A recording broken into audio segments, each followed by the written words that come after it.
Good afternoon, this is Rundlii Gaming again. So, what you see right now is I'm actually going to go through and actually build a deck.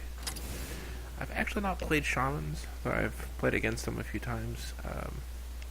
So this first build may not necessarily be a particularly good one, but I'm going to go through and just kind of explain why I'm going to decide different things. Now, these are the cards that I currently have for the Shaman right now. So basically there's not a whole lot. I'm actually going to have to go through and earn some of the base cards that go with this particular set. So we may just dig through the neutrals first and just kind of see what we can play around with here. And a lot of the neutrals right now I have are pretty much on par with what my Paladin deck uses right now, since they're pretty much the same thing. Some things that the Shaman brings to the table here. Ancestral Healing can restore a minion to full health and give it Taunt, which I feel would be a pretty powerful card. The main thing with that, though, is I'll have to make sure that I have big creatures if I want to run those. I can deal 1 damage to an enemy character and freeze it. So based on that, it's kind of a creature ritual, more or less. Give a friendly character +3 attack this turn. Basically, the Paladins have the equivalent of that. It's called something different, but it's pretty much the same thing. Choose a minion. When this minion is destroyed, return to the battlefield. So it's kind of like a resurrection spell. And give a minion Wind Fury, which allows them to attack twice each turn. So pretty much double strike with Magic the Gathering. Then Hex. Enemies must attack minions that have Taunt. Well, yeah, that's the Taunt ability. But transform a minion into a 0/1 frog with Taunt. So you could use that offensively or defensively, though I guess you would more so use it offensively by knocking out one of their big creatures. And you have, basically this does 2 to 3 damage to all enemy minions, so it's a nice little board wipe. So for now, we're going to take all of these.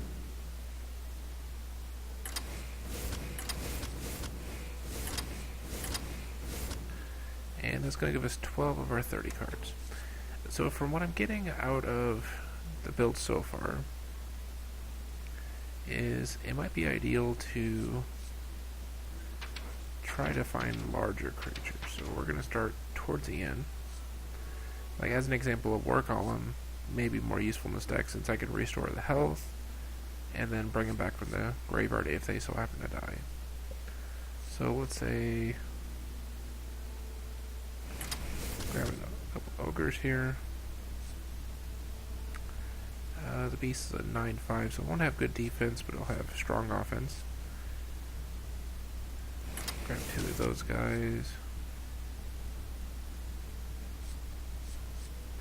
He should make a good defender. We want a couple things that are mid-range. He has a good bit of defense as well, not as much offense.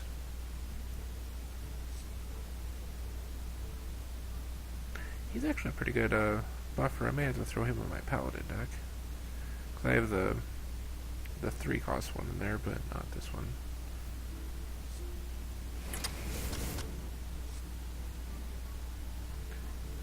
Let's see here. Let's find some 3-costers. Yeti.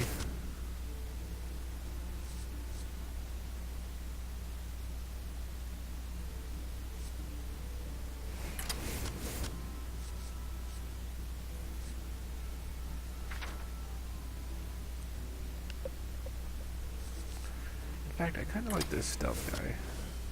He's actually pretty neat too. Because basically he will stay hidden until he either attacks or deals damage. So basically, he's going to do 4 damage to something, whatever that may be. The Scarlet Crusaders are pretty sturdy. I think I'd like one of those. And let's try to grab some small creatures. So we'll go with the River Croc, because more so we're trying to prolong the game as compared to being offensive early on, because a lot of our stuff's going to be bigger. I don't know how good this is going to do, but I figured we could test it first and kind of work from there, because we have a couple board wipes, so if they're running a lot of creatures, then hopefully we can kind of wipe them out a few times.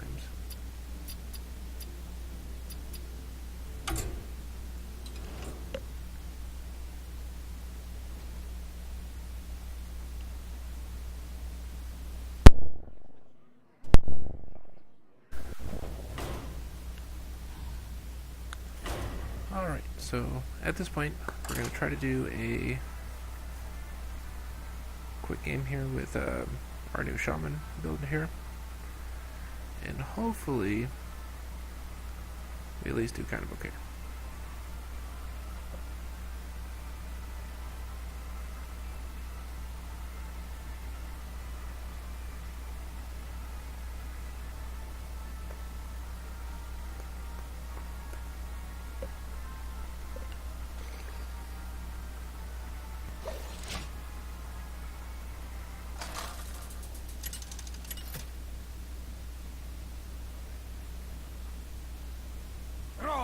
Versus Uther.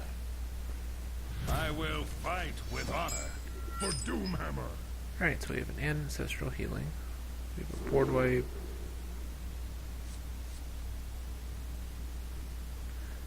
Let's go and get rid of that 6.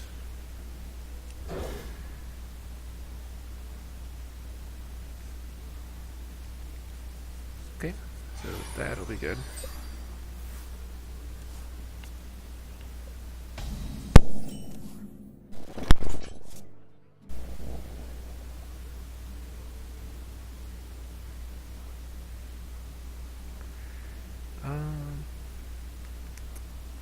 Yeah, probably hold off.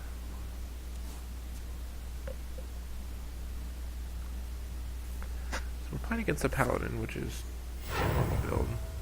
Reporting for duty.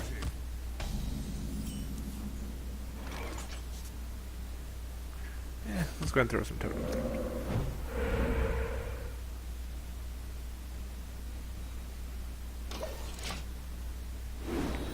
At the very least, we just annoy him a whole lot. And also, since he's a Paladin, maybe he's going to run a similar build to what I did, and just run tons of creatures. If he does, then I should hopefully build a Lightning Storm him and kill a bunch of stuff on it.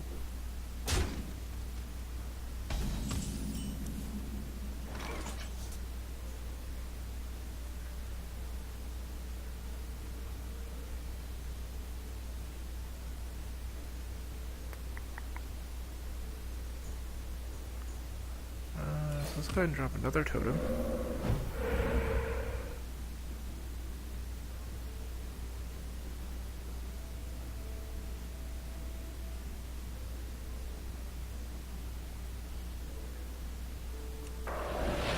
Actually, let's go ahead and freeze this guy.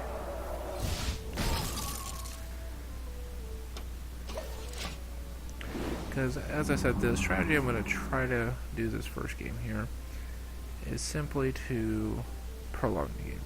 If we can prolong them, then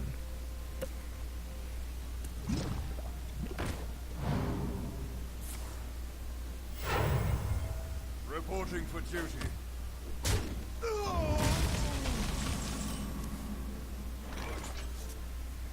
alright, so finally we are starting to get some creatures that we can actually use.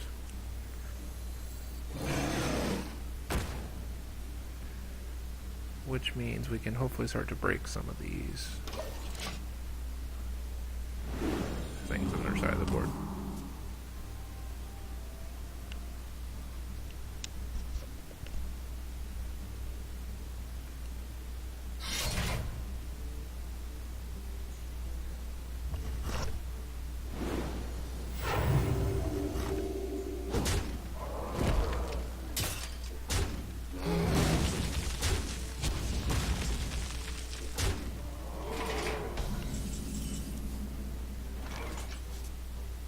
Alright, so at this point we can drop a big guy here.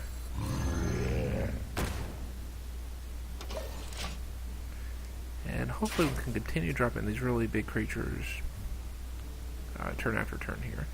And eventually, hopefully, we could just start taking out their side of the board as well. I hope you like my invention.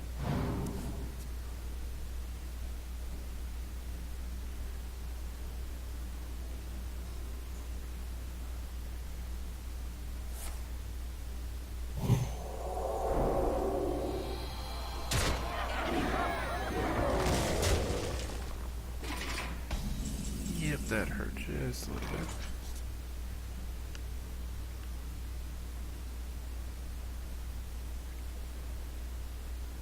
So, I'm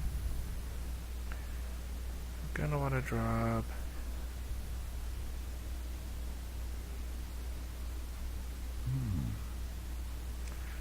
Alright, let's drop him. We're gonna go ahead and use our extra mana in order to clear their board.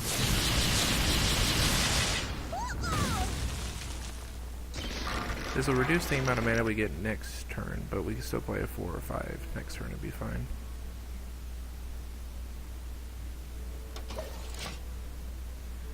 And he can still kill mine, but in doing so, he doesn't do 7 damage to me, so...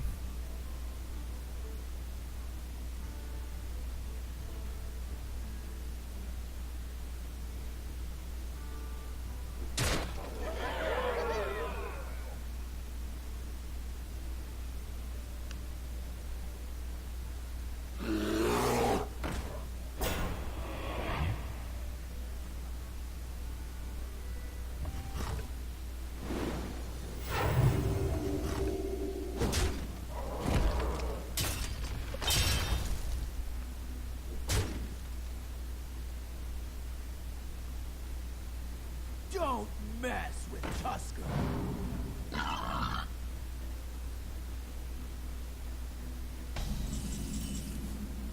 Another lightning would be good too. So...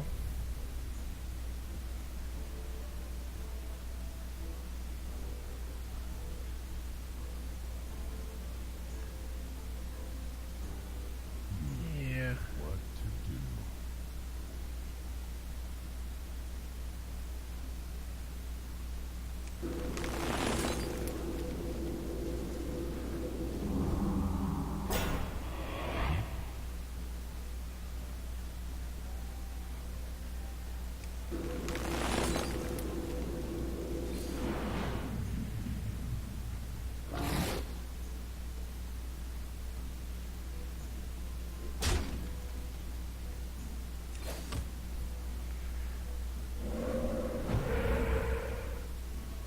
Give that minion a turn to get ready.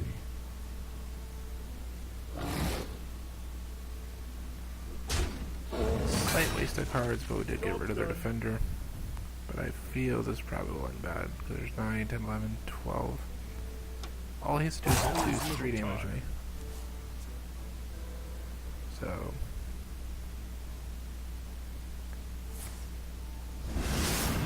Well played. and I think that should kill me. Yep.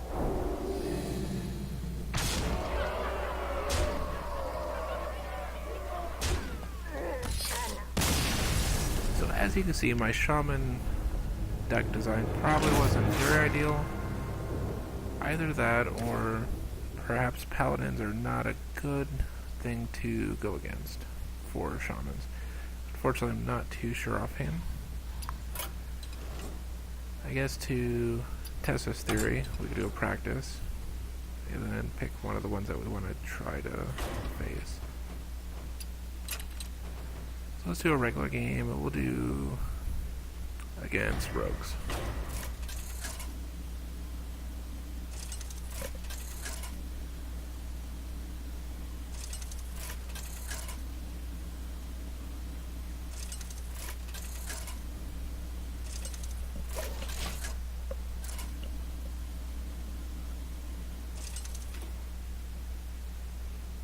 Thrall versus Valera.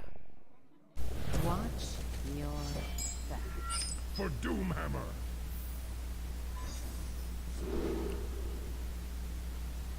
Alright, so he's a 4-drop. We don't actually need this for a while. But I think when we do... Yeah, we're going to keep it. If we manage to get him out, and then Wind Fury him as well, that could be very powerful very quickly.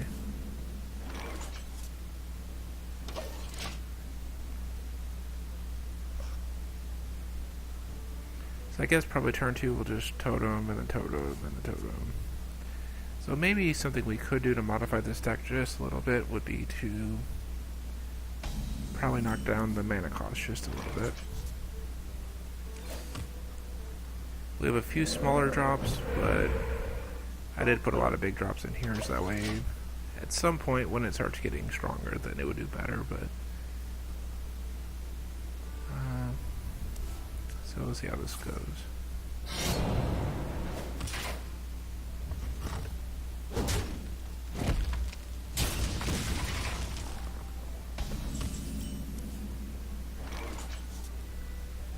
Alright, let's go and drop her.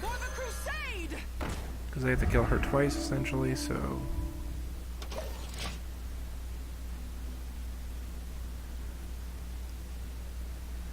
In fact, realistically, we could turn her into a very, very powerful...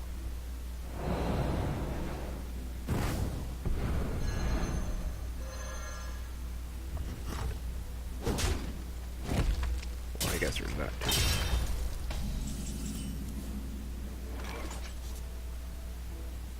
Apparently they have a means of bouncing creatures back to my hand, so I guess he kind of plays like a blue-black deck in Magic. I know he does play some kill spells, because I played a rogue earlier, and he can kill creatures depending on their strength as well.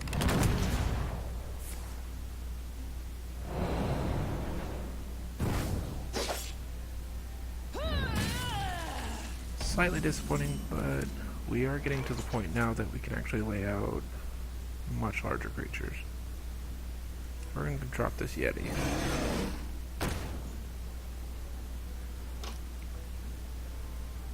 Because as we go through, he's going to be required to have bigger things to deal with it. And the bigger things that he needs to deal with it, hopefully means he'll have survivability.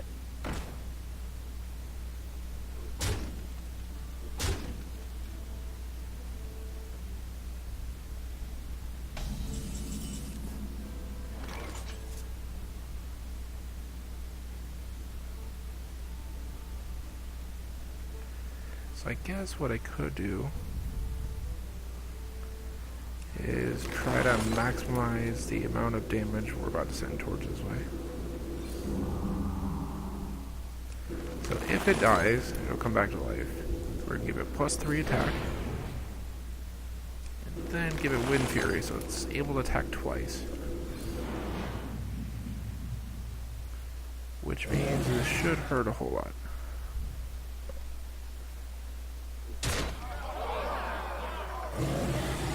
And Wind Fury again.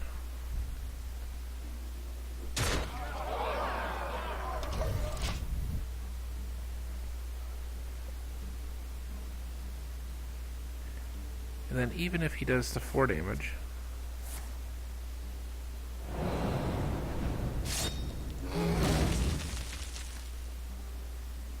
I guess he is able to do that too.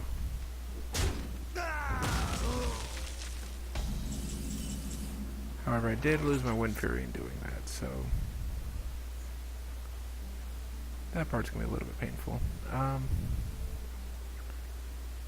what I could probably do is drop this Taunt guy, because I don't think I need a lot of creatures necessarily. But if I drop the Taunt guy, then he can cause problems as well. We'll probably just go ahead and... It's not going to be the most effective way of doing it.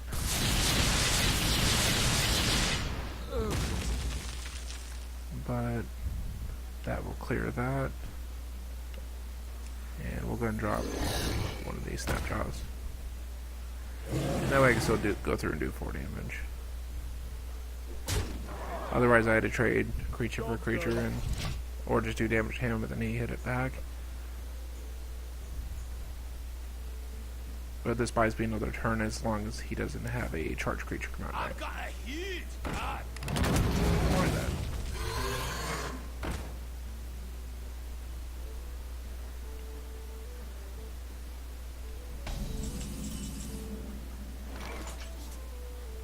Alright, so we still get 6. The gates are open. We'll put that guy down since he has taunt. And we will keep swinging. Because I'll have enough to kill him, but if they do try to kill him, they're going to lose both of theirs unless he does some other ability.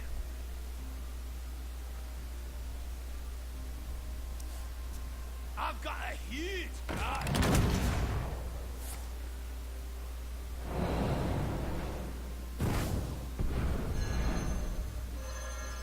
Which obviously that was probably a bad play on his part.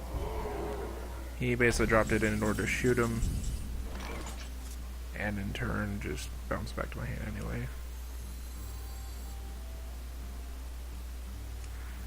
The We'll gates then are drop open. this guy again. Got this guy.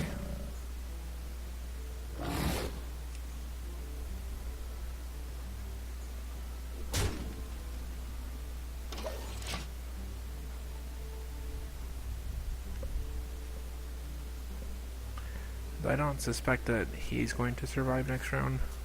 It does take off some pressure on my character. They'll never know what hit 'em. I hope you like my invention.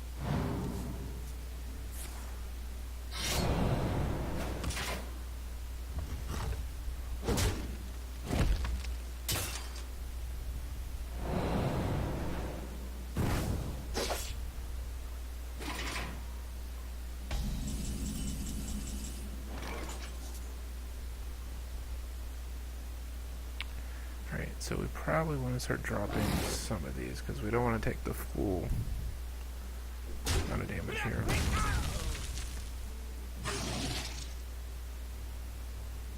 So we may take the 5 damage so far.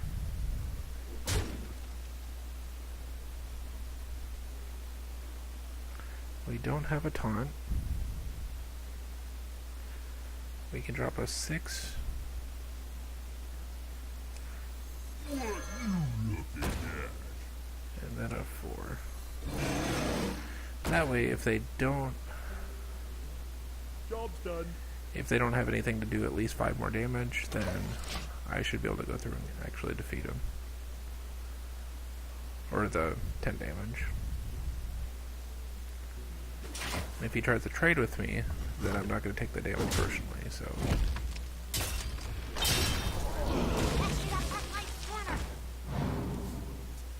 Just me and Mr. Bite.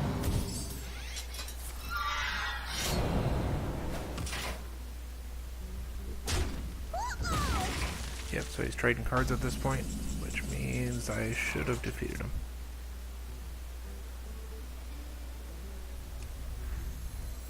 The frost wolves stand ready.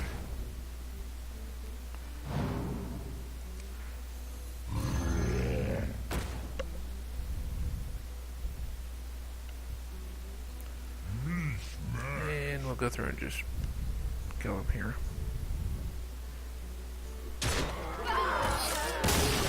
So playing against a beginner AI, it's not one of the expert ones, but it's a low level one. It did pretty much what I was hoping it would be built to do. Hopefully once we get some more of these cards, because as you play your particular class, you're going to gain some additional cards for your team. Like in this one, it gives your minions +3 attack this turn. So it looks like it buffs everybody, which that may allow you to go more the Paladin route that I was before, where you're dropping tons of little guys. Which if that's the case, then this could be very, very powerful.